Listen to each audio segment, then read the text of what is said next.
This is the Digital Marketing Experts Podcast episode. No, why am I trying to sound like a radio announcer? Experts on the Wire, episode 44. Rebekah Cancino.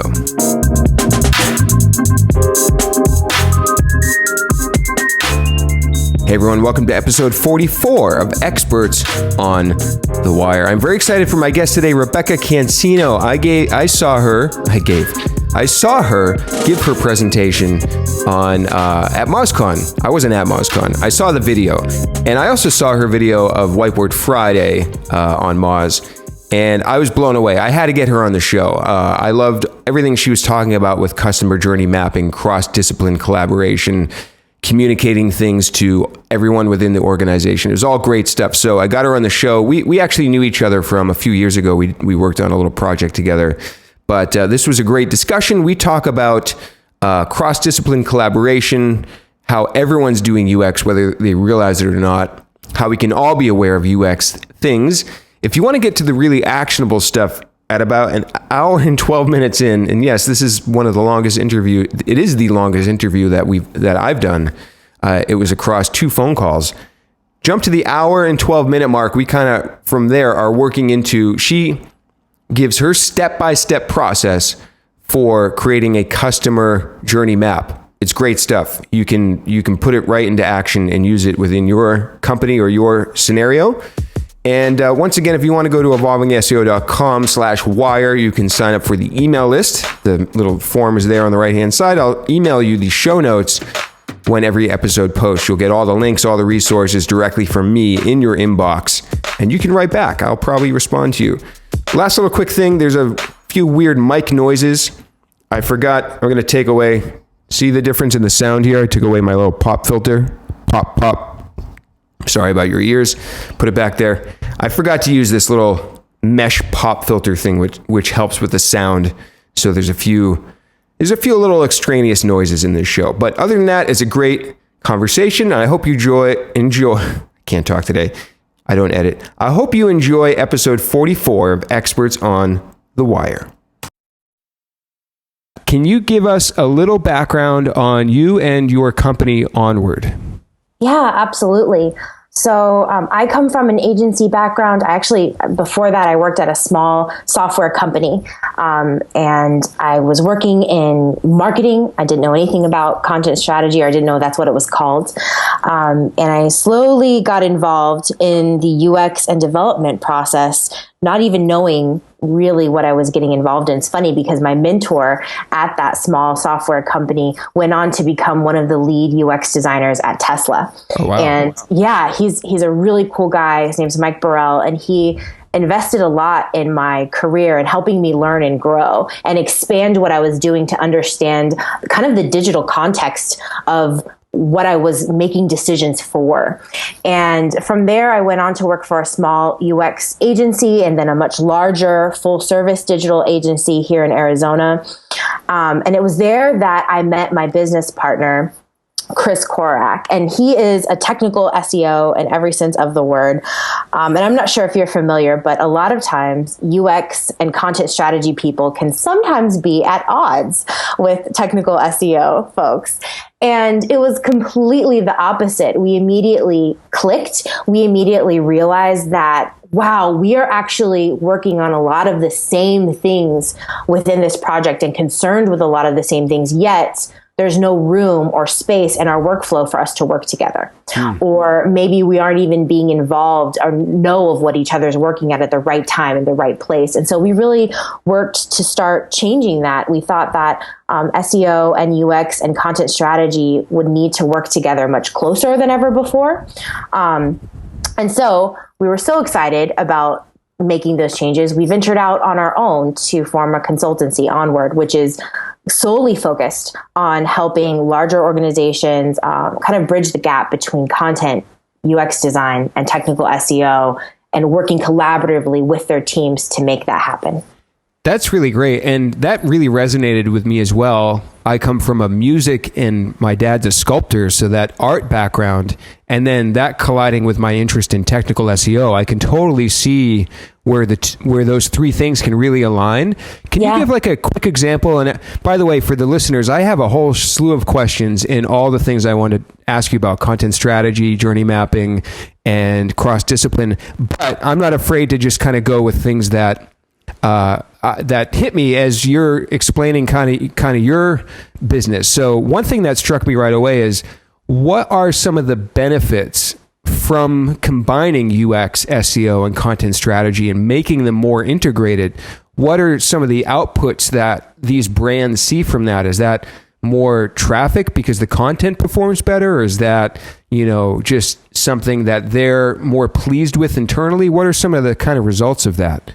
Yeah, I think it's all of it. So Jared Spool has this definition of content that I love. He said, content is everything. It's what the user needs or wants right now. And when we think about content in that way, we realize that you can't really separate user experience or SEO from that experience. People get that all together. And so making them kind of has to be the same way.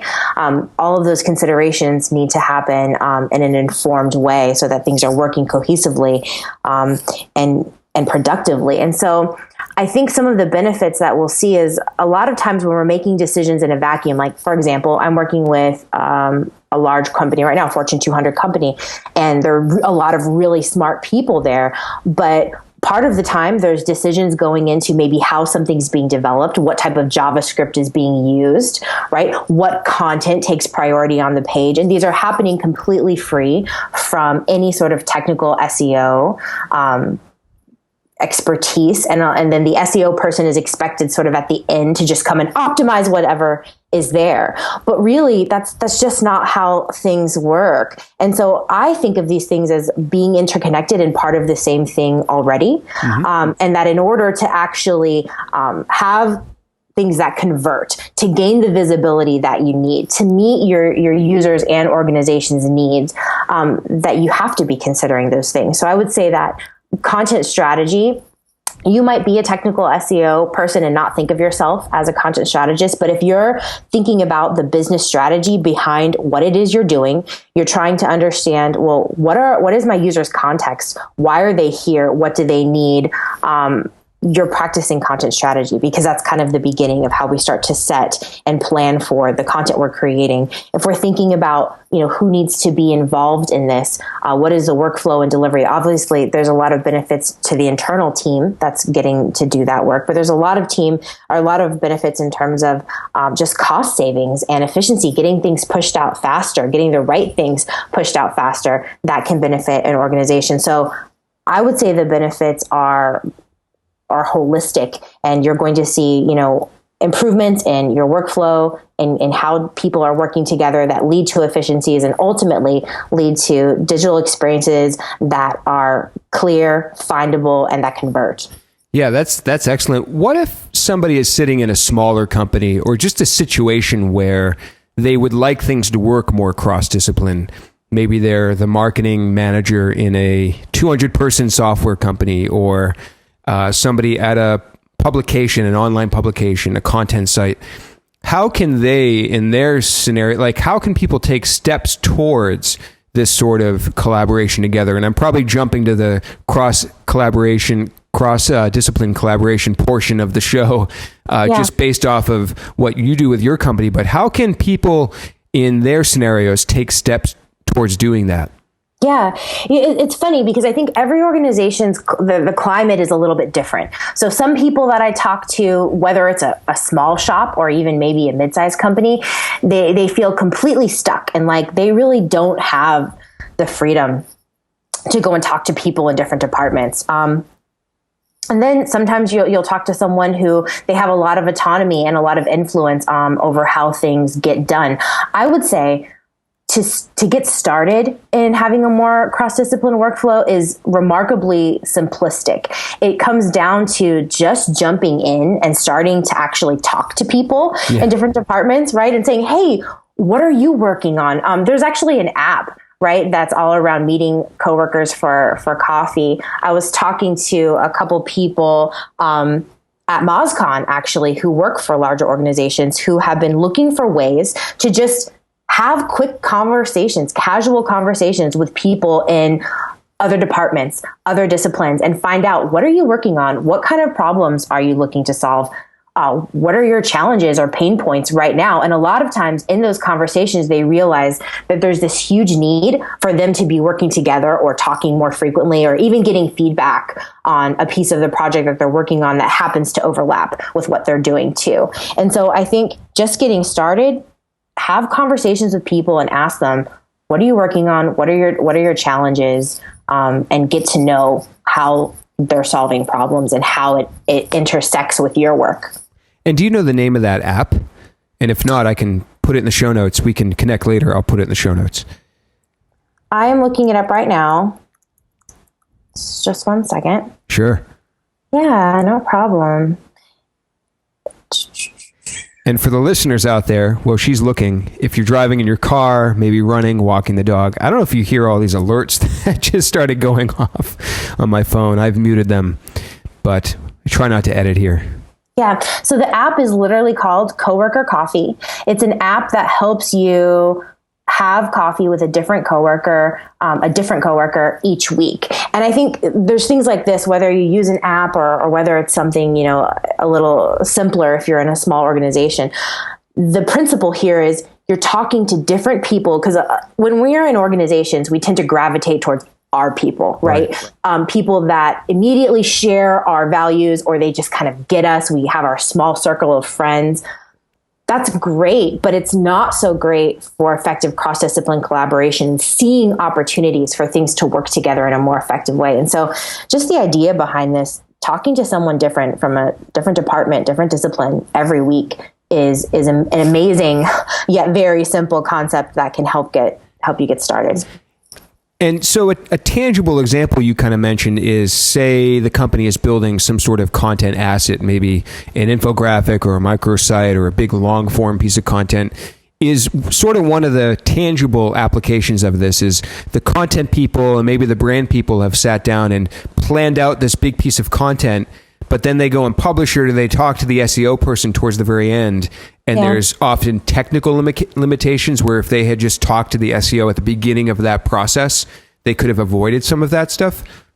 Yeah, no, absolutely. There's a lot of different examples. So one of the things, there's a couple things that come to mind, actually. One thing is not so much technical. A lot of times with SEO, marketers and content folks tend to think that it's this technical magic that happens, right? When things are done at the end to just magically make things findable. But there's actually a lot of research that goes into SEO, which I'm sure you're familiar with, which is a lot like user experience design research, a lot like content strategy research. So say that someone is analyzing long tail keyword data and they're looking for intent, right? Not just active intent, which is something that's explicitly stated, but they're looking into the passive intent of something, meaning what questions or more nuanced things can I learn about how people are searching and what they need or what their intention is when they're looking for this that might not be quite obvious. That goes hand in hand with doing something like a core modeling workshop in content strategy, which is where we're trying to determine what content goes on a page in what order, what hierarchy it might take. That can go into determining, if you're using a content marketing strategy and even trying to determine, like you mentioned, infographics, what sort of infographics should we be making in the first place? There's a lot that you can learn from the long tail, kind of analyzing someone's intent that could even inform what topics you might be covering in the infographic, what questions you might be answering. And so, I mean, that's one area of where research has a huge overlap. And then there's other little things. I mean, this is becoming less relevant because we're starting to have Google understanding content that's being rendered with JavaScript. But before, when that wasn't the case, there used to be decisions that we'd make in user experience design, like maybe we're using lazy loading and maybe we don't have a JavaScript workaround in place. And doing that, we're not realizing now none of those search results can be, used to help Google understand what that page and what that content is all about. So there's these little things that seem like they might belong to one discipline, and it might seem like you're totally fine making all the decisions on that initial strategy or how something's being designed. But really, when you look into it, there's a lot more that we could be considering. Yeah, and just to jump in on 2 points there for the listeners, what Rebekah's talking about with lazy loading is content that Google cannot see upon the initial load of any page, whether it's lazy loading images or text behind tabs. They will not index it nor take it into account when it comes to rankings. So if you have lazy loading images, they will not be indexed in Google Images. So that's one of the many things I think you're referring to. And also going back to the initial idea of the content. So you're saying that the SEO can be critical in not only these technical things, but determining what to actually create to begin with. Yes, absolutely. One of the things that comes to mind, one of the biggest instances, there's actually a couple, and they're both in healthcare. One time I was working on a project for a large healthcare system out of Southern California, and we were looking at, what content needs to be included. One of the things they offered, not only did they have, hospitals, but one of the things they offered was their own health insurance. And they were really focused around the benefits of that health insurance, the deductibles, right, the coverage area, all the things that are quite obvious. But in the long tail research, we discovered something that kind of makes sense just from an empathetic point of view. Like, health insurance is very personal.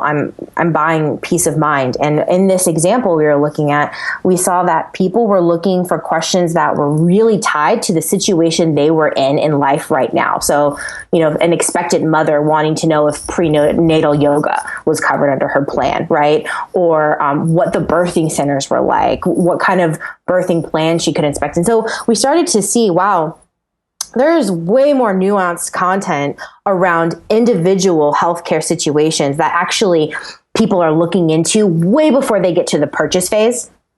And if we can get into those conversations and help them learn about how health insurance intersects with their personal needs much earlier, we have a lot better chance at getting them to actually request a quote. And so in this case, not only did this dictate what content was being added to the site, we were able to make a business case for that. It influenced the information architecture, how high in the nav these items were going to be. It influenced quite a bit. And in the end, they saw a huge uptick. There's a lot of different things that went into the redesign of the site, but eventually I think it led to I think it was like 150% increase in requests for a quote, which is insane. So you're talking about conversion rate then?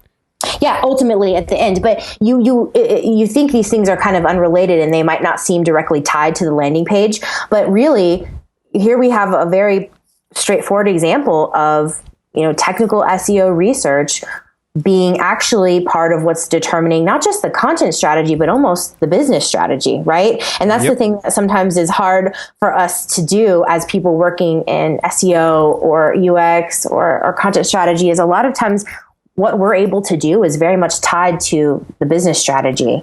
And if we're able to use the research and tools that we have to help influence and align that business strategy with what we know our users need and what's going to perform, we stand a lot better chance of making a difference. That's great. So let me ask you a question. And again, I'm thinking of the person doing SEO or keyword research, maybe as an agency or maybe internally in a company.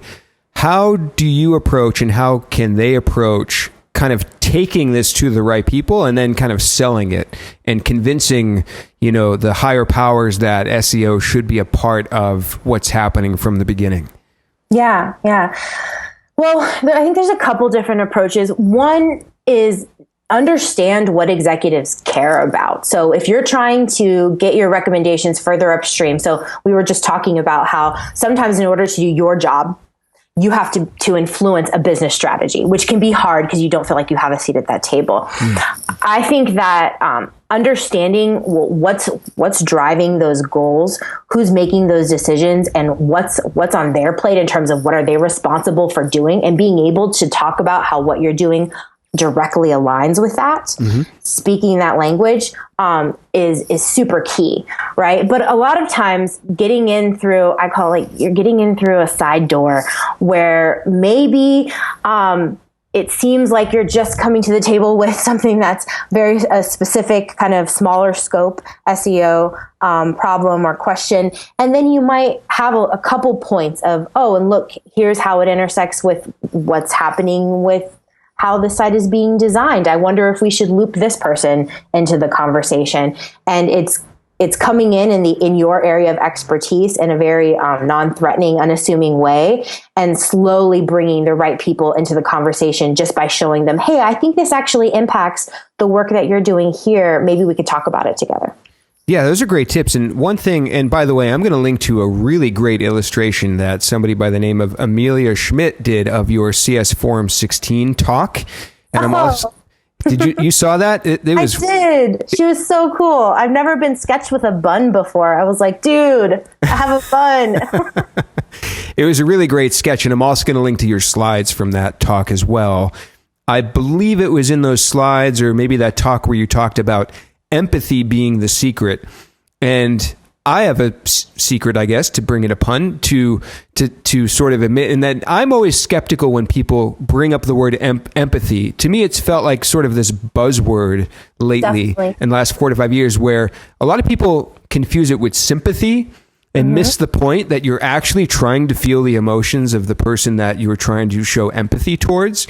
Right. So can you speak a little bit towards what you say is empathy being the secret, and how people can, I guess, get better at that and use that in a way that helps with this cross-discipline collaboration? Yeah, no, I definitely get where you're coming from. And it has been such a buzzword. Empathy, though, is really just a component of openness and how we relate to other people. And a lot of times we talk about, we need to have empathy for the users. We need to see things from their perspective. And then we stop there, and then we wonder why the changes we're trying to move forward never go any further than that. And it's a lot of times we haven't considered, how might this feel to the coworker that I'm talking about this to? Will it feel like I'm stepping on their toes? Will it feel like I'm trying to do their job for them, or make them feel incompetent, like they've overlooked something they should have known, which is kind of going to put them on the defense? So really, I think empathy is just adopting someone else's perspective and trying to see it from their point of view, and then presenting whatever you have in the way that best fits that context and that perspective. And of course, that works in doing things that are better for our users, but that helps loads with just coming in and starting on the right foot when having conversations with people who maybe your work intersects with. Yeah, that's a great point. And, that's sort of what I was referring to, what you said earlier, people saying, you need to have empathy for your users, but that's not really empathy. You're not really, it's more of a mental exercise people are doing there, not so much the emotional exercise of going through, trying to feel what they're feeling. So I think that's a good distinction. I want to jump a little to content strategy. I know a lot of these things sort of all blend together, but I want to jump back to content strategy. Now, is this kind of the main thing you would call yourself as a content strategist? Yes. I identify as a content strategist and UX person, which I know isn't a very fancy title, but it works for me. I like UX person. I'm an SEO person. Love it. So I know there's still some kind of confusion and people mixing up content strategy versus marketing. I know tried to address, a lot of people have tried to address that. Can you quickly just explain the difference? Sure. Christina Halverson has a definition of content strategy that I think is just all encompassing, right? It's planning for the creation, delivery, and governance of useful, usable content. Now, clearly, that very kind of broad definition can help inform what your content marketing strategy might be too, especially when you're talking about maybe the creation of something. But I feel like content strategy is really that initial strategy that's considering not just your topic, not just your audience needs, but it's really diving into aligning things with business goals from a much deeper perspective, and really thinking about not just, what do we want to create and why, but how are we going to do this in a sustainable way? And even asking the question of, is content marketing the right answer to this problem, or is it something else? And so content marketing can definitely be informed by your content strategy, but content strategy is that foundation that allows us to do things from a sustainable or in a sustainable way, and in a way that makes sense for both our users and our business. So you've been doing content strategy for a long time, right? Since before let me lead to my question. Yeah. link building kind of died and content marketing sort of took its place for a lot of people. So were you doing content strategy before then? And did you feel the difference in kind of the before and after when all of a sudden the SEOs came along and maybe tainted a little bit of what content strategy really should be? Sure. And I wouldn't want to put that blame squarely on SEOs. I think that's a lot of people. I think in general, marketing, we tend to look for silver bullets and quick fixes to things because we all have goals to reach and numbers to crush, right? And so I definitely was working in content strategy kind of before that, but it was really a transition for me from marketing to content strategy. So I remember working in marketing and I remember having all of these goals and these things I needed to create and do and feeling like, I don't know if this is actually the right answer. Like, let's pause, let's put the brakes on. I don't know if having, this personalized email drip campaign is actually going to solve the problem in the most effective way possible. And so when I started hearing conversations about content strategy, it just really resonated to me, sort of taking a more thoughtful approach, a more strategic approach to what we were doing. And when I saw content marketing sort of almost brand themselves as content strategy, it was interesting to me because I think it's very much a part of that. I don't think there needs to be sort of a tension between the two. I think that anyone can adopt content strategy to whatever type of work they're doing, whether it's content marketing or whether it's technical SEO, and it's going to help them do that better and more effectively. It's not a us versus them. I think content strategy is something that anyone can start practicing to improve the type of digital work that they're doing. Yeah, it really sounds like content marketing is a part or a subcategory of content strategy. And one thing that I hear often is content strategy could be referring to internal content within a company as well, right? Not just external marketing content. Absolutely. Yeah. So internal content, but also there's a whole content strategy for design. There's even UX content strategy, right? I had the privilege of volunteering for Phoenix Design Week. We have a conference, Method and Madness, where we had Cody Evil and Andy Welfie from Facebook come out, and they did a wonderful talk around UX content strategy. And this is where you have a content strategist and a designer going through and essentially figuring out kind of the user interface that someone might be going through, the user flow, what type of words do we need to lead someone through that? And that's actually almost like programming, right? Because you have this sort of if this, then that, right? And being very clear about what that user can expect to get them successfully through that flow. So there's a lot of different facets to content strategy that aren't just content marketing. Some of them have to do with internal content and needs. Some of them have to do with design. And then there's a whole strategy right around designing a CMS, understanding editorial needs, making sure that we have the right metadata and markup. So content strategy can inform any one of those facets. And where does, and by the way, you mentioned Facebook and content strategy. That's, I believe, how we first met was through Jonathan Coleman from Facebook. And how does this fit in, or how does it not overlap? Or one thing I'm trying to wrap my head around is how this fits in with the other departments, UX, SEO. Is a content strategy kind of a layer on top of everything that is trying to kind of inform things from the top down? Like logistically, how does this sort of fit in with everything else? Yeah. I don't think it's so much a top down. Clearly there are standards, right? Like governance standards, or maybe we have voice and tone standards or accessibility standards, right? Maybe we're writing to a certain reading level that you might consider, that's in a top down approach. But really, I think content strategy is much more of a project team. So I know that at Facebook, the content strategists, they really don't work in a little department of content strategy and create, standards and guidelines that just trickle down to everyone else. That's not how it works. You have a content strategist and they go become part of a product team. And they work alongside a designer and an engineer, and they're solving those problems kind of together in tandem. And so, I think that's actually a great model of how content strategy can work. When I used to be a director of content strategy and had a team, that's very much how you want that to work. You want to have your content strategist be part of a product or project team, in which they're solving problems together, not so much throwing recommendations over a fence. That makes sense. So you have a brand and maybe they're building a new website or they're building an app or they're starting a video series. Like any sort of project they're doing, the content strategist would come in and be a part of that project. Right.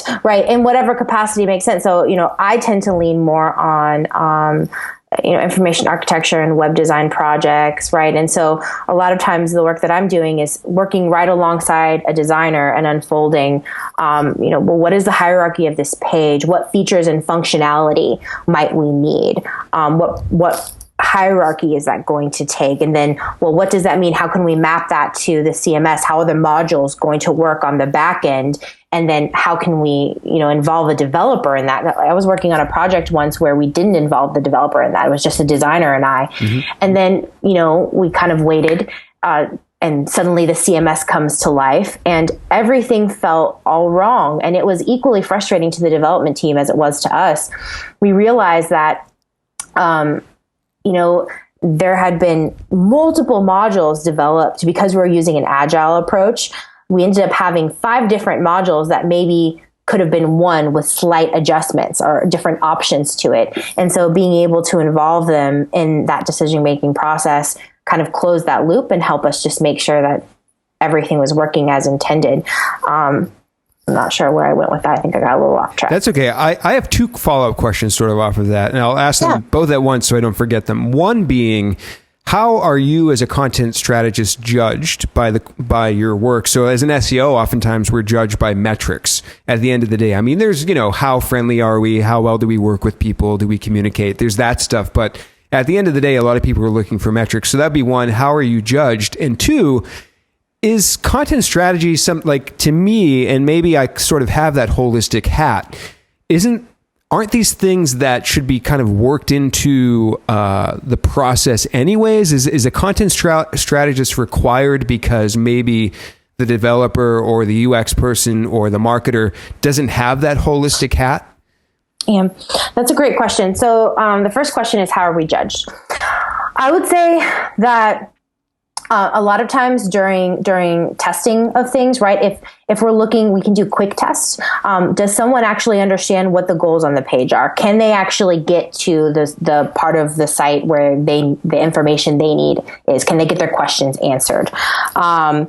I think there's metrics that we can use to judge the performance too, right? Like, so a goal of a content strategy goal might be something like, well, we know that we're seeing a large amount of clicks in a very short amount of time. So people are kind of just like hopping from page to page. One of our goals might be to sort of reduce the number of pages that people are going through. Just to pause right there. So is that different than UX or CRO or not? I guess. I think it's really a part of it. And that's where it gets to the tricky bit, right? Of like, well, what exactly is that? I think that part of that is content, because you can't, if you think about it, right? And that goes back to my definition of content being everything. People are there to get information, which usually is in the form of some type of content, whether that's graphics or text-based information. And so, this kind of trickles into your second question. So yes, there are definitely both hard and soft metrics that we can use to judge our content work. Mm-hmm. But to your second question, which was, what was your second question? It was, and maybe you started to go into it a little. It seems like content strategy is something that should be incorporated anyways. Yeah, absolutely. And so here's the thing that I try to advocate with content strategy. I think that, like I said earlier, everyone can and should practice content strategy because there's elements of their job. Like every single person on your team touches content in some way or another. And understanding and having some of the tools and methodologies of content strategy under your belt are just going to help you do your job more effectively and get to results that actually matter. However, I think the reason why content strategy is needed on the whole isn't because people can't think holistically. I think everyone's capable of thinking holistically and strategically. I think that content is such a critical part of everything that we make. If we don't have someone on the team who's kind of responsible for making sure all those things are linking and tying together and looking at it through that lens, that you might be having people work in ways that maybe aren't complementing each other, or something can fall through the cracks. So just like a writer might need to consider on-page SEO when they're writing a copywriter, right? Or just like a UX designer might need to consider some of the long tail keyword research when they're crafting their sitemap, right? I think it's sort of the same thing. There's areas that we might need to consider in the work that we're doing, but having someone be ultimately responsible for content on a project is a wise move. So it's like somebody overseeing things from the 30,000 foot view as opposed to being in the weeds. Yeah, or just being the one who connects all of the different people who are working on that. I think that's a big role of content strategy, is because content is your sole focus in a project, you're going to make sure that the UX people are talking to, right, the SEO folks. Like, you're helping to connect those different decision-making points around content and bring it into a cohesive strategy. That makes a lot of sense. So in your Whiteboard Friday, one quote I'm going to pull, and I have a question about it, is you said the problem is that content buried in the FAQs instead of on pages it matters most. What are some examples of how a brand can, find this content that might be buried in an FAQ or an about page or somewhere and pull it out? And I guess, what did you mean by that? And how can a brand kind of find these hidden gems and pull them out and make them more obvious? Yeah. I mean, there's a lot of different approaches that you can use for that. Part of it is using data, and then part of that is using more qualitative design methods, right? Or just talking to actual people. And so in that specific example, there were clues, right? Like, you can look into your site, like internal site search log, and see if a lot of people are searching for something in your internal search log. And that question isn't being answered higher up, or it isn't being answered when that question might matter most in that user journey, you probably need to adjust where it's at. Sometimes that's in a PDF, sometimes that's in an FAQ. To me, FAQs, while they can be useful, it also means that maybe we're not doing a good enough job answering those questions in contextually relevant places in the site where we need to, and we're taking the easy way out and just dumping all of it in one area, right? Yep. And so normally the right answer is a mixture of both things. I'm not saying that FAQs are inherently bad or anything like that. They can be really useful, okay? But so part of it's that, maybe like in this situation for that specific Whiteboard Friday, there was some long tail keyword research done, and we started looking into what kind of questions and what kind of modifiers people had around that key search term of chocolate dipped berries. And we started to see that people had modifiers around how to keep them fresh, right? How, like shipping things. And you start to see, oh, this is a pattern. But then there's other things like calls to customer service, which might seem really disconnected from that. But there's a lot of calls to customer service after people are purchasing something around, hey, how are we doing this? How are you keeping these berries fresh? Maybe they didn't see that information at the point that mattered most, which is when they were making their purchase decision, or maybe in that order confirmation email when that question is top of mind for them. And then part of that was revealed in just talking to real people, asking them, hey, walk me through your process. What is it like? You've just clicked purchase on a box of these chocolate dip berries. What happens next? What are you thinking? Right? What are you going to go do next? And in that Whiteboard Friday, I talk about how a lot of these people were obsessively clicking that, that tracking information from the shipping company. They didn't really know. No one explicitly said, I would like to know exactly how the berries are kept fresh. No one will tell you that, right? It's kind of our job to start deducing from all of these different clues of, you're obsessively checking the tracking information. You're calling customer service because you want to know, are these berries going to melt? How long might they stay fresh?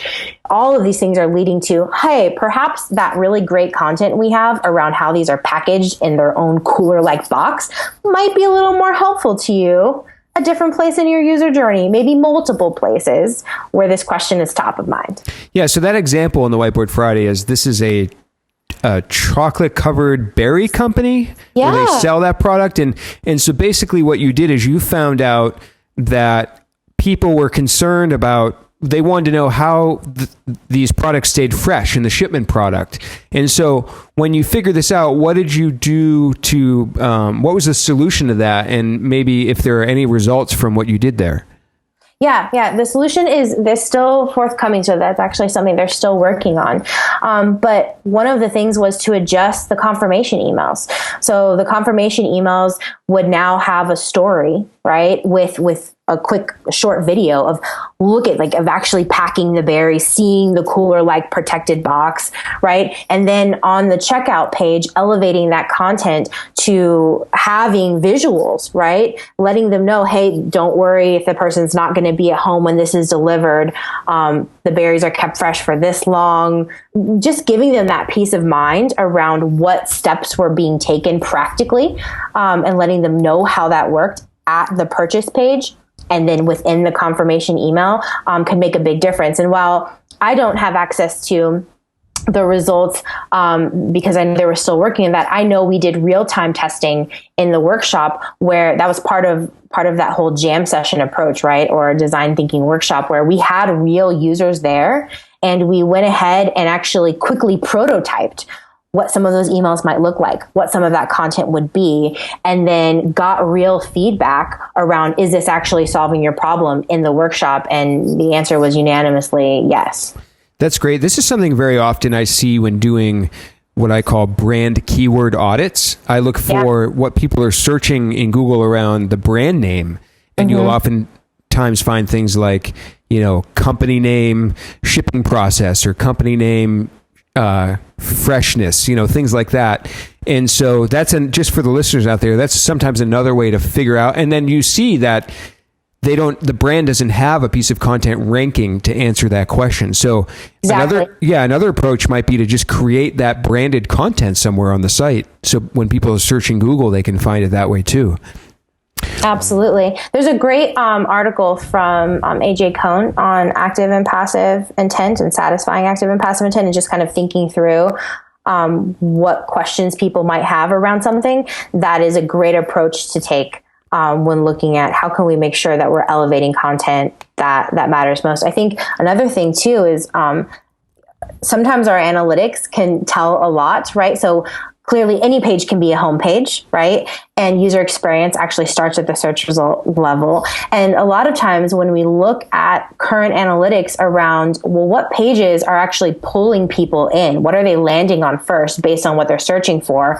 And sometimes we'll see a relationship where there's pages that are getting tons of page views and tons of people landing on that page, but they're buried really deep within the architecture. Maybe they don't even have representation within the actual site navigation.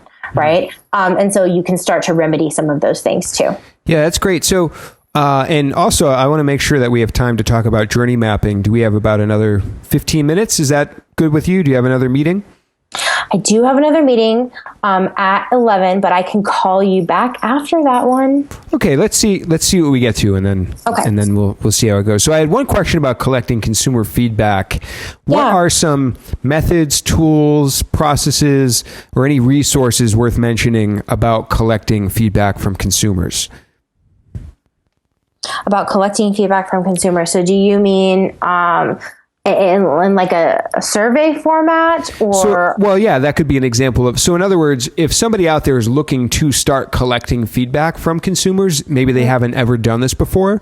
What are maybe some tools or methods or a way they can get started with doing that? Sure, absolutely.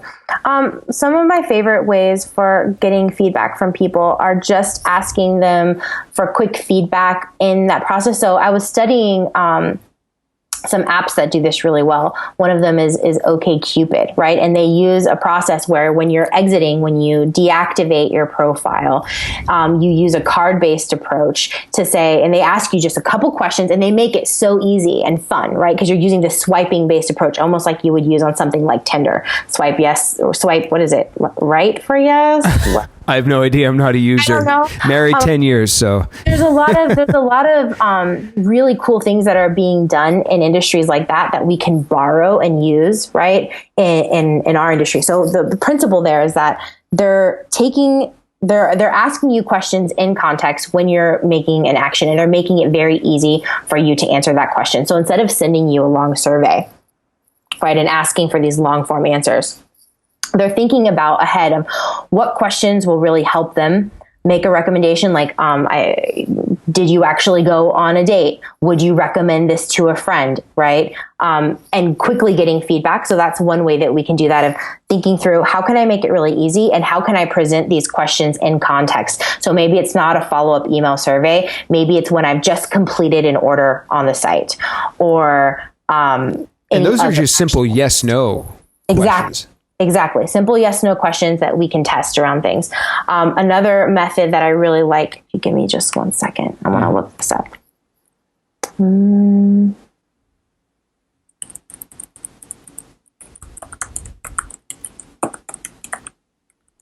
I want to give this to you so you can have the link.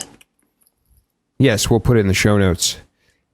Yeah, no problem. This is a tool that you can use if you're working with users in real time. And I can't find it right now. I think they hid the content. That's annoying. Let's see.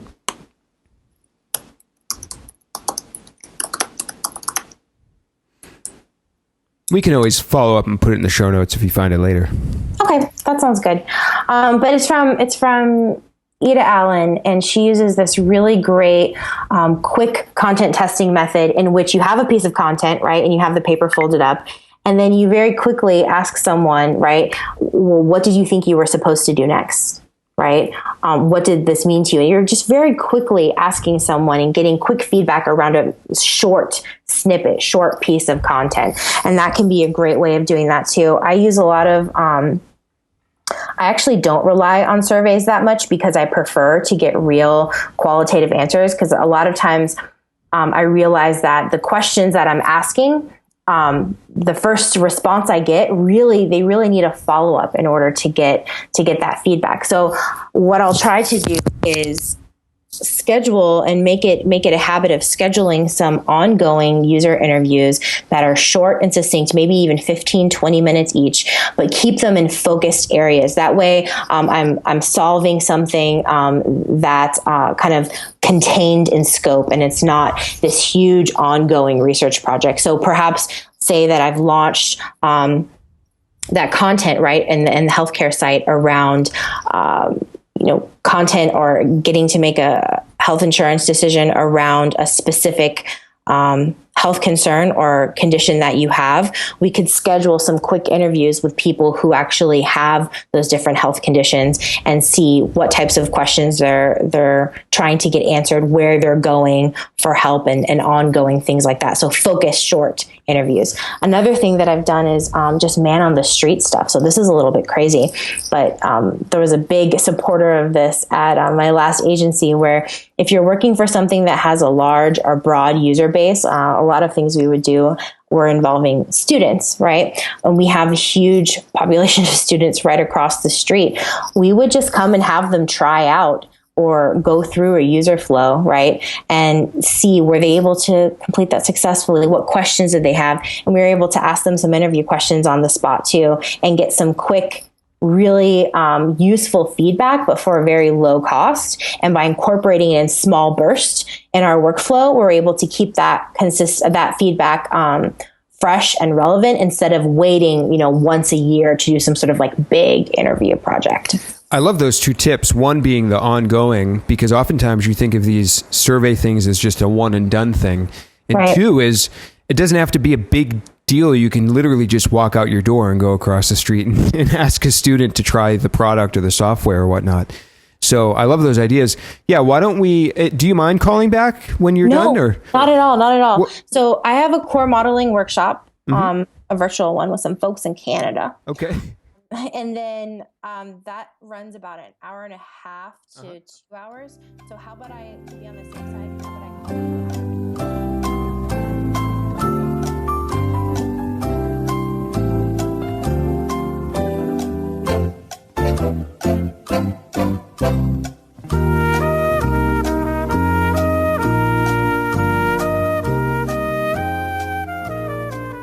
You just got off the meeting? Just got off the meeting. From 3 hours ago? Or yes, it was from 11 to 2. Oh my goodness. It ran over as core modeling meetings sometimes do. There was two parts to the meeting. So someone before me was presenting a sitemap, which I never like to present a sitemap before diving into a core modeling workshop. Yeah. Because inevitably people are just going to discuss it for hours, which they did. So, but it went well. It was good. And it's really cool. I love doing collaborative work like that with people who are dispersed. I mean, one person was in Spain, one person was in Seattle, and 3 people were in Canada. Yeah. And I'm just going to hit record. I didn't plan on talking about this, but this is interesting. I love to do things spontaneously. It's part of the jazz musician in me, right? Likes to go impromptu. Sure. But what is core modeling? Yeah, core modeling, it's really just a process of determining at the page level and planning out with a mobile first perspective of what the content, features, and functionality are going to be. So it's a workshop where with your group of stakeholders and content experts, you plan out what are the business goals for this page? What are the key user tasks for this page? What forward paths might we need to consider? So we usually have Google Analytics pulled up and we're talking about how people are coming to this page, where we might want them to go next. Kind of important too, if you're thinking about the new rel page render. Mm-hmm. Or a render page, where you're thinking about, well, if I could only have one page that I'm preloading in the background that I would want to send them to next, what would that be and why? And then we think about, well, what are all of the content that we need in order to meet these goals? And it's really interesting too, especially when you're working with content stakeholders. Inevitably, especially around hot button pages, there ends up being content that doesn't clearly map back to the business goals or the user tasks, and allows you to make some conscious compromises around, do we really need to include that here? Might it actually belong somewhere else? And then taking that mobile first perspective of making sure you're force prioritizing everything from most important to least important, and then actually giving some shape and form around, well, what does this need to do? Does this need to link to something else? Do I need to be able to upload a picture? If we're talking about a form, what fields would actually make this work for us or not? You start to get to some really good prioritized decisions that you can use to make much smarter prototypes or wireframes, if that's your approach. So this is for one piece of content, just one landing page. It must be a very important type of page. What are we talking about here, tangibly speaking? What type of page? Yeah. So it's usually pages that are really high in the nav that I'll go through this collaborative process with. After that, I sort of hand over this kind of worksheet. And this is based off of Alan's approach. You can read it, Core Modeling, which is a great article in a list apart. I just use a modified version. I know that a lot of people have been using versions similar to this. It kind of comes from the old page description diagrams. Do you remember that? Page description diagrams were a great way back in the day when people started realizing, geez, these wireframes that we're doing aren't detailed enough. They aren't actually informed by the shape of the content and what needs to happen. Let's get a little more specific. Same idea. But yeah, you want to start with pages that are really high level in the nav and that you've determined are critical to the performance of the site. And maybe they're kind of hot button issues when it comes to there's key stakeholders who really want to influence how the content is shaped on this page. I don't like to start with the home page. I typically like to start with any other page than the page and sort of leave that for last. But once you get to some of the more interior pages, this goes really quickly and you don't need to do it involving as many stakeholders. It's something that can be delegated, but it's still a good process to go to for anyone creating or pulling content onto that page to think through, does this content actually map back to the user tasks and business goals? Are my business goals and user tasks completely unaligned? Do I need to make some adjustments here or there? It's just a really smart way to make sure that your content is planned out accordingly. And it's funny because when I was at MozCon, I was listening to a talk from Banana Splash, and I had read an article about it, and it was called How Responsive Design is Killing Your Conversions. And as I was listening to this talk, she was saying so many smart things about how responsive design can go wrong, but it broke my heart a little bit because I thought, man, this isn't the way responsive design was meant to be. Responsive design was meant to be much more thought out, where you're really thinking through what content is taking priority, and you're starting from that mobile first perspective, not trying to squish a desktop into a tiny screen size. And you're thinking about how might the CSS queries need to change? How might we need to adapt this content to be more usable in a smaller canvas? And so it bummed me out to hear that, a lot of people were finding responsive design to be killing their mobile conversion so much. But to me, it was more this foundational element of, well, you're doing the responsive design all wrong. If you're taking a desktop site that you haven't thought through from a mobile first perspective anyway, and squishing it mindlessly, thoughtlessly into a tiny screen, it's probably not going to work for you. So anyways. Yeah, no, that's really cool. I actually have a couple follow-up questions, if you don't mind, off of that. Yeah. We'll push aside some of the journey mapping stuff if we have to. But what type of page was this? Was it a product page that you were dealing with, a sales page of some sort? Yeah. This website is for a public school research and advocacy group based out of Canada. Mm-hmm. And so this page was around the types of research that they provide. So a mixture of their services and products. And they wanted to be really clear because, some of the research is topical, and there was really weird interrelations where some of the big projects that maybe would fit under one topic also had a bunch of subtopics in them. And so you're thinking through, man, how are we going to organize these different types of research when it's surveys, big projects, or just singular topic reports in a way that is going to make sense for the user and also point people in the direction of some of the most important work this organization is doing that really will help them shape policy. Yeah, so I'm thinking to a couple other quick follow-up questions off of that. Yeah. I know a lot of traffic is going very mobile first. There's, B2B and marketing industries are still very desktop oriented, but should we blanket statement at this point say everyone should just think mobile responsive first, or should you go to your analytics? Should you go to your industry stats and see if maybe you're in an outlying industry that still is desktop first largely, or should somebody blogging or somebody that's a dentist or somebody with a software company, should everybody really go into their website like this and think about how to make it mobile first? Yeah, that's a really great question. It's interesting to me because I think we, as an industry, keep framing this conversation as mobile versus desktop instead of actual user priorities. And if we were honest with ourselves about what users are here for and being brutally true to those priorities, we would probably end up with a mobile first kind of content hierarchy anyway.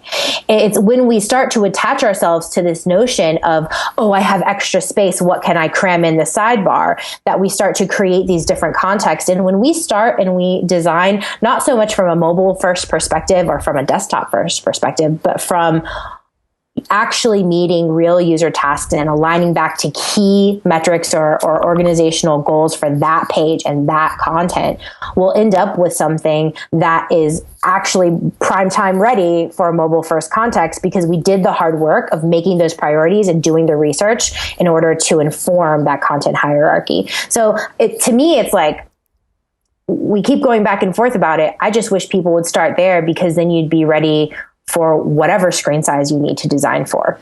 Yeah, does that tie back into, I have a quote I pulled from your MozCon presentation. You said, context isn't tied to devices, it's tied to people. Ha, yes. So I think about that a lot. Yeah, can you may have already done this, but can you kind of iterate on that a little bit more? What did you mean by that quote?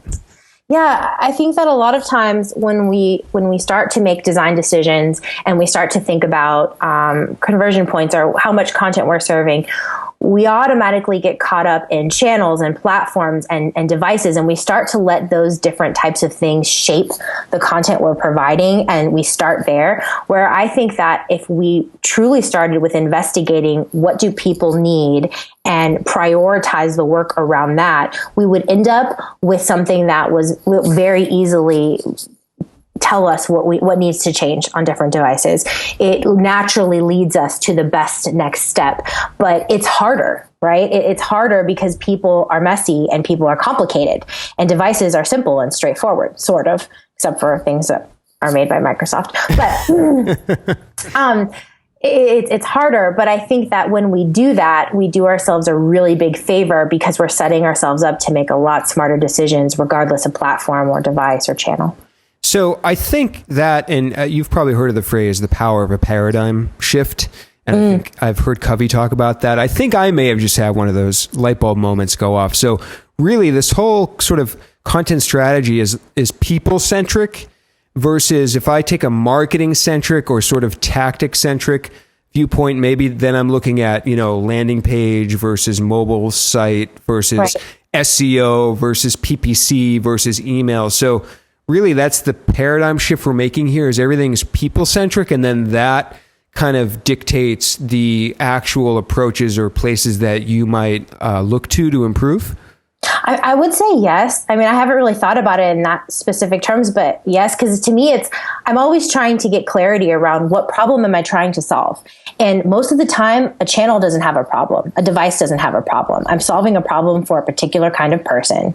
And the way that we go about solving that problem is going to always, the best answer is going to be, well, does it fit their context? Does it actually do what we designed it to do? Because that's what's going to help us meet those KPIs that we're held to, right? Mm-hmm. Or to make sure that we're actually delivering the conversions we should in the first place. And I think as designers, as marketers, it's really easy to get caught up with the tools and tricks and some of the shiny technology of the day. And those things are all well and good, and they can be used to do amazing things when they fit the context of who we're making them for.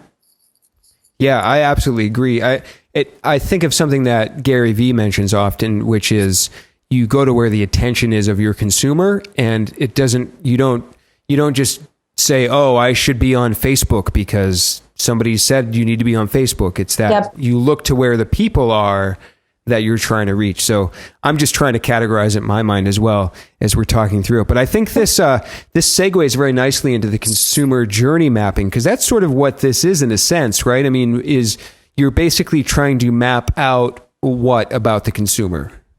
Yeah, just what steps that they're taking. And it's funny because a lot of times when we talk about consumer journey maps, it becomes this activity where we're planning out our marketing funnel. And then we're attaching different decisions and pieces of content or media to different points within that marketing funnel.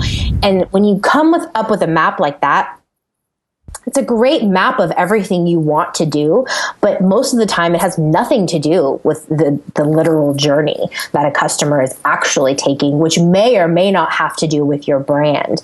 And so one of the things I like to do when we're mapping a journey is to involve actual users within that session, where I just talk to them about, well, what trigger moment, like what kind of problems are you trying to solve when you might start searching for this? Where do you start? Where are you going to?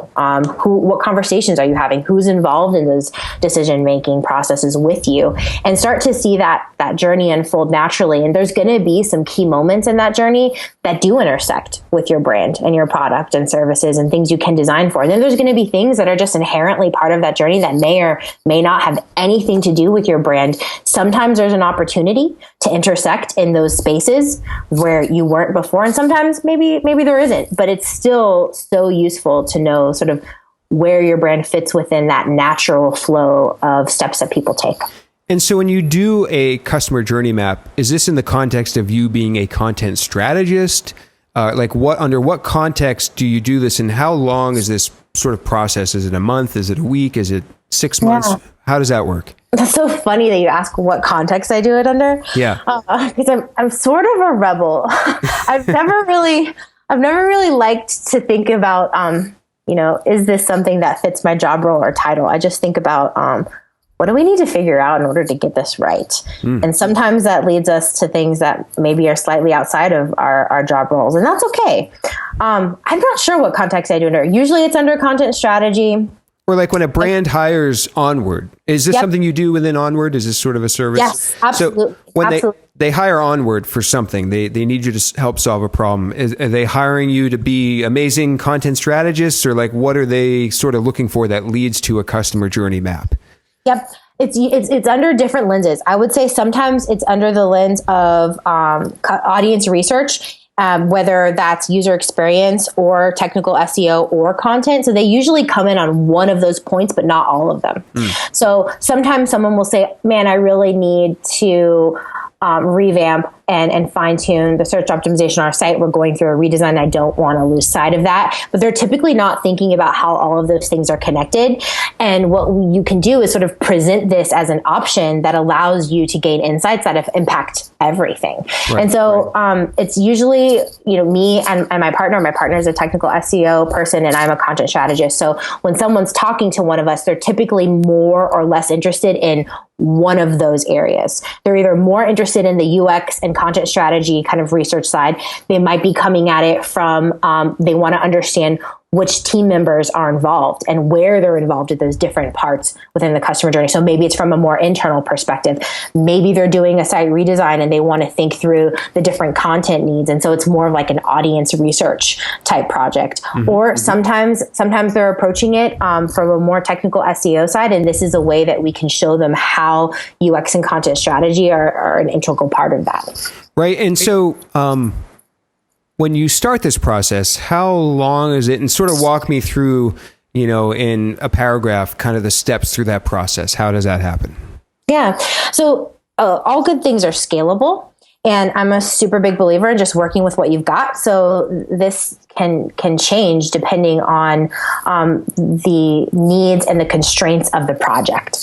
So on a very big end, I've done customer journey mapping sessions with actual users that represent those different segments. And we're mapping it in real time. And we have different stakeholders from different departments involved in that. Typically, that's solving a different kind of problem. So it's giving you the customer journey insights, but it's also helping maybe different disciplines and departments see firsthand from customers what's going on, especially if maybe there's a little bit of like discrepancy in different departments about what path needs to be taken moving forward, or maybe there's a little bit of politics around getting a new initiative pushed through. This can be a really great way of getting everyone on board, getting buy-in, and learning from what users need and want firsthand. It solves that kind of problem. But you don't always need that. Maybe you have a smaller organization where your team is super tight-knit, and maybe that's a little bit overblown for you. So perhaps what you could do is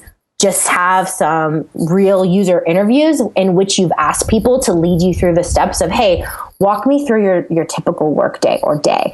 Tell me about the last time you used this kind of thing. What problem were you solving? Where did you go to find information on it? So you've kind of gathered their steps, and then you're using that research insights as a small internal team to do this mapping activity on your own in maybe a matter of a couple hours, depending on how complex that is, right?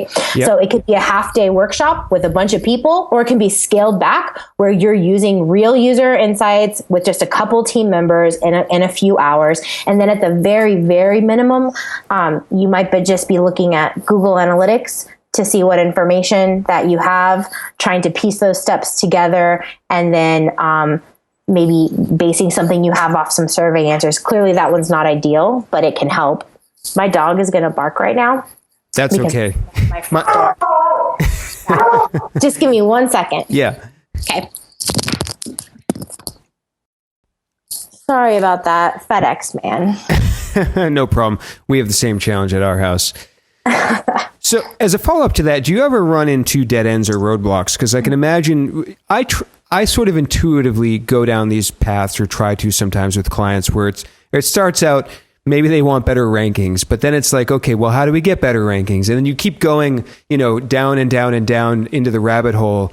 Do you ever run into dead ends where you go through this process and it just hits a point where the company doesn't execute, or they don't want to follow through, or it hits the top level and they don't see everything? How do you prevent that, and what happens there? Yeah, it's the worst thing ever, isn't it? There's nothing worse than doing good work with people and then that work not shipping or not getting the buy-in it needs to actually make a difference.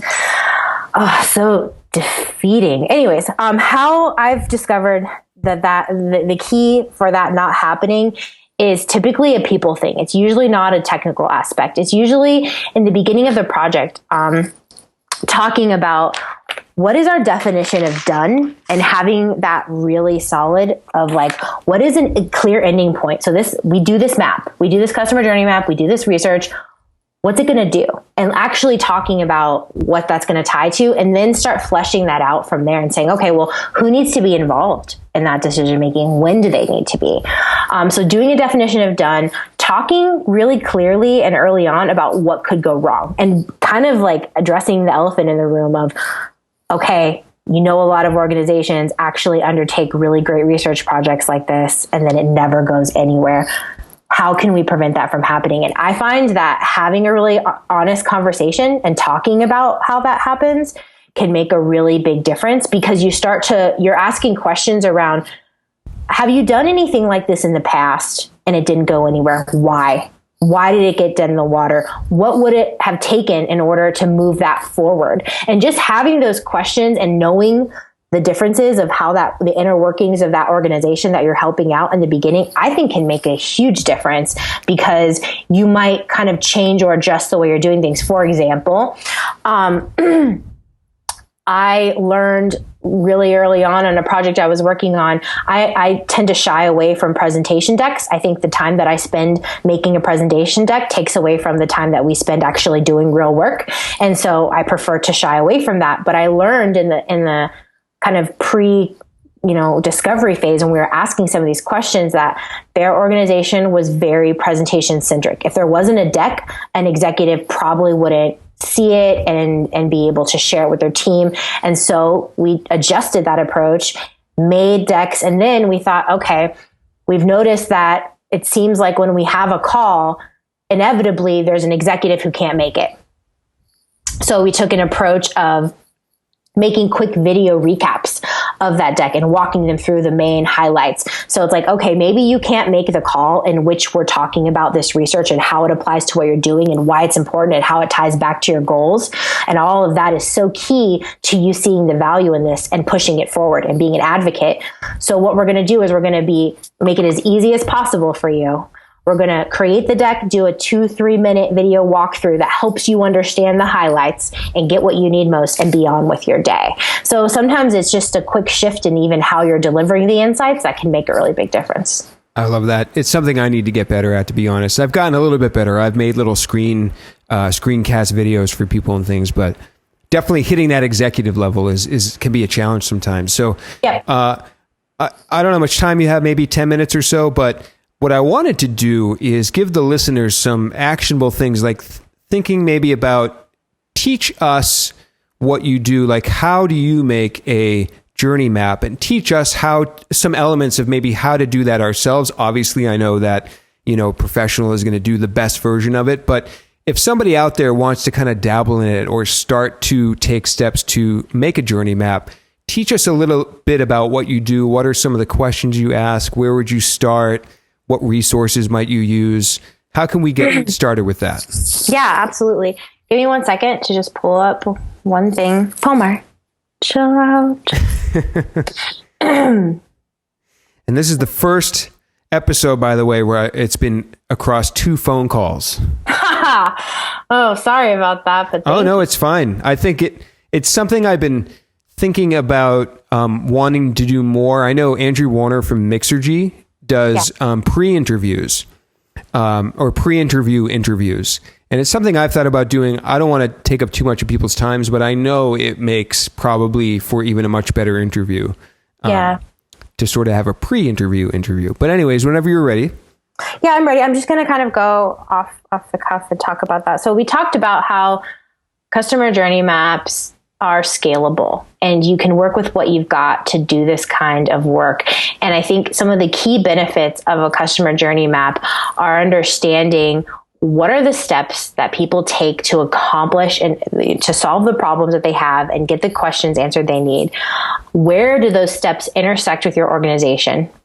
And then where might gaps exist in terms of points within that journey where there's a lot of friction or there's unmet needs that you have an opportunity to come in, mitigate that friction or meet those needs. Because that's how, we win as organizations. Mm-hmm. And so I would say that in order to do that, you can start with some real research customer needs. So some of the questions that I would ask are, like I said, this doesn't even have to be within the context of a customer journey mapping session. Maybe you've had these conversations with customers beforehand, but I would want to know, well, what are the main segments of customer audiences that we're going to be making maps for? Typically, you have to make one map per audience segment.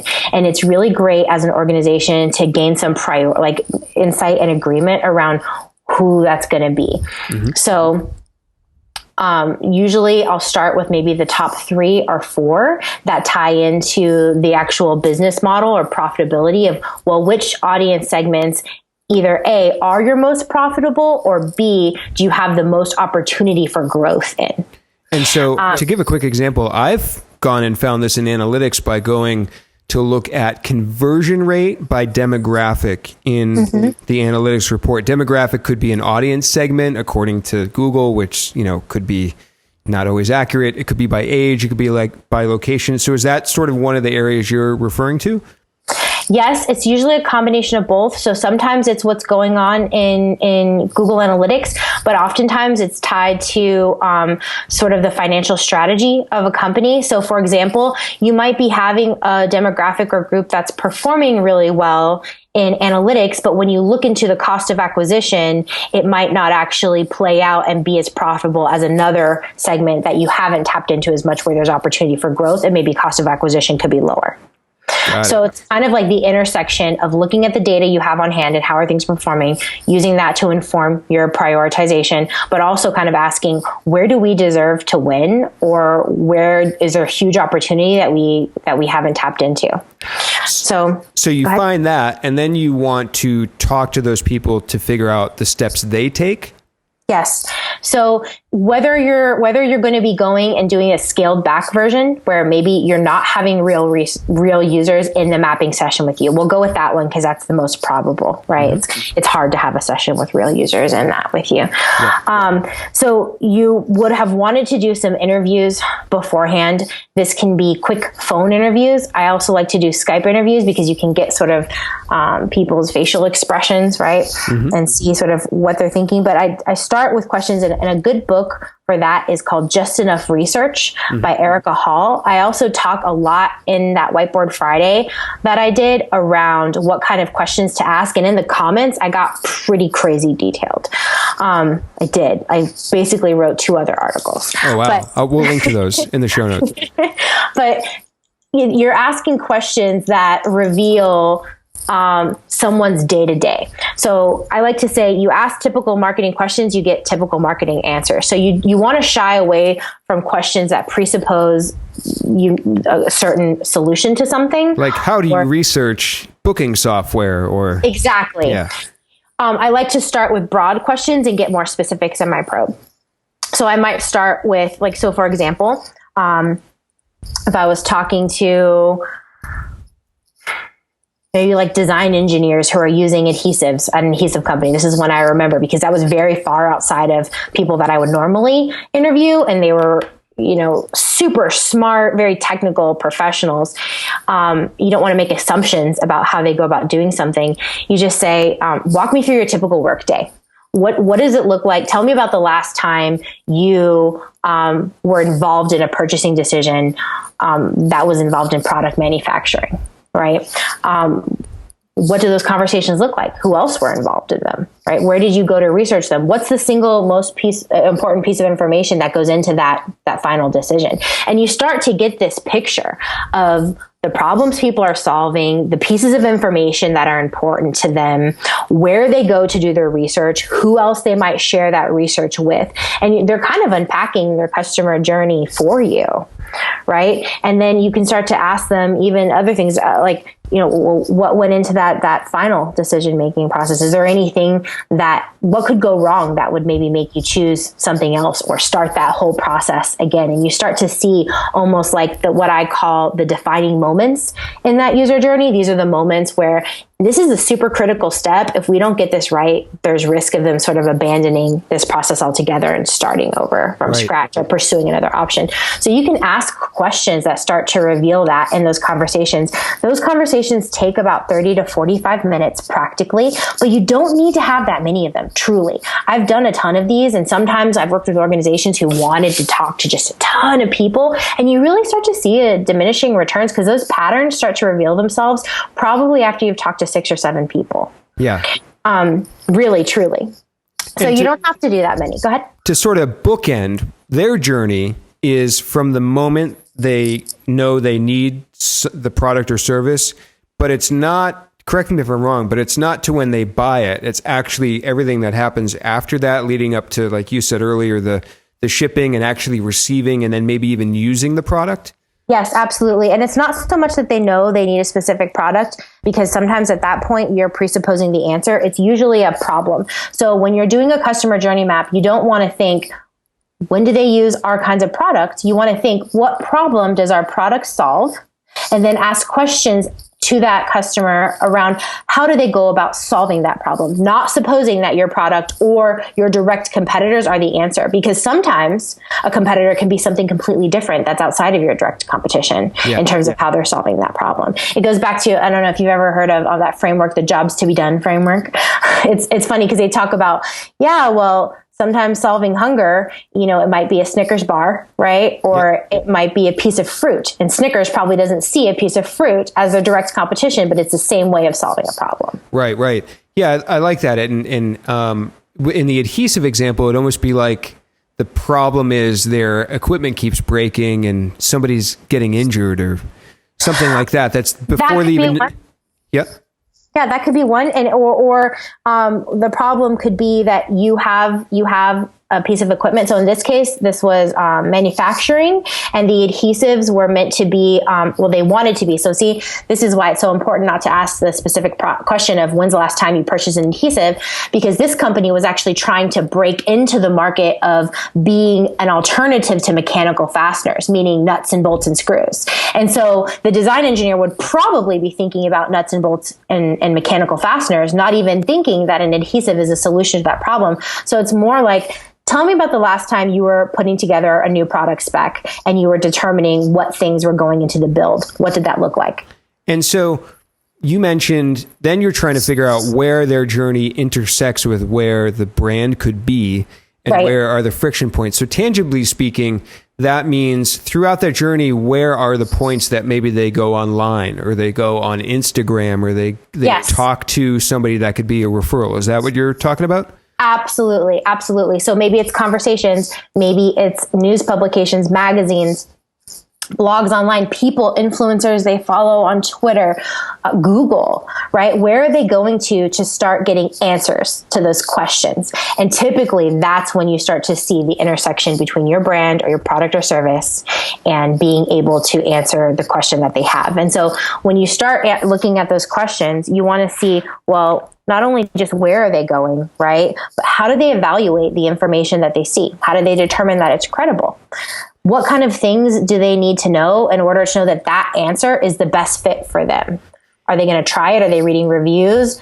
You start to see a lot about how people evaluate the products and services that they buy and choose to purchase as a solution to the problem they have. And this can not only solve the problem of what the content should be, but even maybe a company was thinking they needed to be on Google when they needed to be on Bing, or they needed to be on an industrial, industry publication. Yes. Maybe they're not even playing the right channel to begin with. Exactly. And you start to see all sorts of things revealed around, maybe we were investing really heavily in paid search, and maybe that's like a very small piece of the pie in terms of how people are doing this. Maybe our business is actually way more referral based. And that doesn't mean that you have to completely abandon your digital strategy. It's just a pivot instead of how can I market to people and focus all my attention on getting their attention in maybe a paid search campaign. It's how can I create content that would help people make the best referrals? How can I capitalize on that? Right. And that dynamic. Depending upon the industry, does the need to redo the journey map, does that exist? Like, should a company redo that journey map every 12 months to make sure that the customer is taking the same journey they were a year ago? Yeah, or at least critical portions of it. So the cool thing about journey maps, and is that you don't have to do the whole portion of it. Once you've kind of honed in on an area that's maybe particularly going bad, or there's a lot of friction, maybe you can kind of hone in on understanding the micro steps around that area. And you can keep iterating and getting more feedback within that section. So it doesn't have to be a complete do-over, but I do think that when we're asking questions regularly, remember we talked about regularly getting feedback, we can start to make adjustments in real time and update our journey maps based on what we're learning about how people are using our products and services and some of that ongoing research that we're doing. I think it allows us to stay more relevant without having to do these giant undertakings on an annual basis. But yes, I do think they have an expiration date. Some things are going to be inherent in terms of how people solve problems, but maybe some of the things like user forums, social media channels, all of that stuff, those can change over time, and you want to know how that's changing. Yeah, awesome. This is great stuff. One last question, and then we can wrap things up. Yeah. And I just totally forgot what the question was, and it was a really good one. Oh, man. We were talking about how some things are inherent to the journey, but platforms and channels can change. I remember. It was something key you mentioned at MozCon. Ooh. Was to look at not only what they're thinking, but what they're feeling. Yeah. And so talk just quickly about that. Why is it important to figure out what people are not only thinking in their heads, but feeling when they're going through this journey? I think that sometimes when we can analyze what someone might be feeling, we can make better decisions around our content and features and functionality to make sure they're appropriate for that context. So in my MozCon talk, I was talking about the Headspace app and talking about, well, what might someone be feeling when they're considering trying a meditation app. And you kind of, when you go through and maybe you do an empathy map based on some real insights you've gotten from interviews, or even just common sense, right? This is just an exercise, again, in that buzzword, empathy, right? An exercise in perspective taking, where we think through, well, maybe they're a little bit apprehensive, maybe they're skeptical about whether this would work or not, perhaps including information around the science that's been done and the testing and even MRI scans around what meditation can do for you would be really helpful for mitigating that skepticism. Or maybe we're designing something, and this isn't so much in a marketing context, but maybe this is around, just making sure that things are inclusive, right? Maybe someone or appropriate, maybe someone is a little bit worried about signing up for something with Facebook. Maybe we know that making it available to sign up with Facebook increases signups by leaps and bounds, and we want to do that. But we also know that maybe our product or service, not everyone wants people to know they're signing up for an account with this. How can we make them feel safe in knowing their information is going to be protected? How can we let them know this is private? So it can inform the kind of information and how you're leading people through this. And then I think another big thing too is just in some of the like smaller areas of making sure that our voice and tone is appropriate. Is someone really stressed? Is this, like, for example, if you work in the healthcare industry, a lot of times when people are making decisions around healthcare things are really complex, and they're worried. They're worried about if they're going to be able to afford it or not. These are sometimes life and death decisions. How can we design and make sure that information is really clear and calming, and that we're not saying anything that might alarm someone or lead them to make the wrong decision in a quick moment? So I think in considering someone's emotional context, we stand a lot better chance at getting into their sphere of considering us as an option, making sure that they actually follow through with really important steps. And actually, being appropriate and not being off-putting in any way, to make sure that we're being as inclusive as we can be for all of our different audience segments. I love those micro areas. One quick thing that I'm trying to do a little bit more with clients is put more of these emotion things in meta descriptions, especially on the homepage, because that's such a brand. The brand impressions you get there are huge. Yes. And I'm actually putting together a post right now that hopefully will be published when this goes out. But I want to showcase brands that have great meta descriptions, that are telling a good story, that have good emotion, and maybe some brands that aren't. Because I think that's such a huge win area. For example, Whole Foods does it really well. Yep. But as I tweeted at them the other day, their meta description's awesome, but it's too long and you can't see all of it. So I hope it gets cut off. I hope they take my advice and fix it Or just hire me, Whole Foods.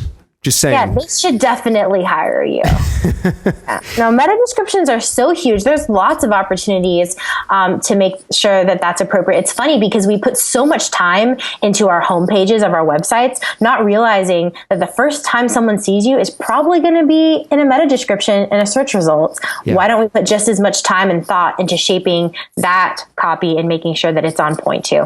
Yeah, it's fascinating stuff. So anyways, hopefully we'll have that post published soon. Rebekah, I think this was a fantastic interview. I can see why Moz was smart to invite you to speak at MozCon and do a Whiteboard Friday.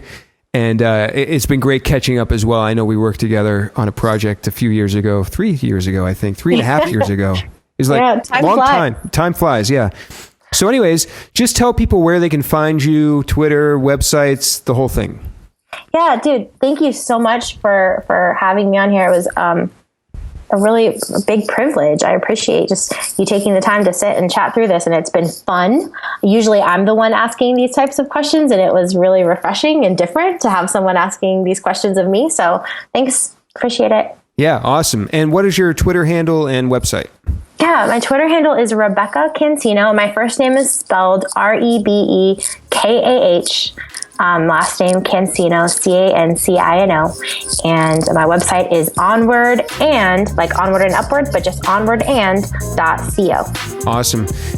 Great. Well, I can't wait to publish this. Thank you again. And we'll see everyone next time. All right. Thanks. Thanks.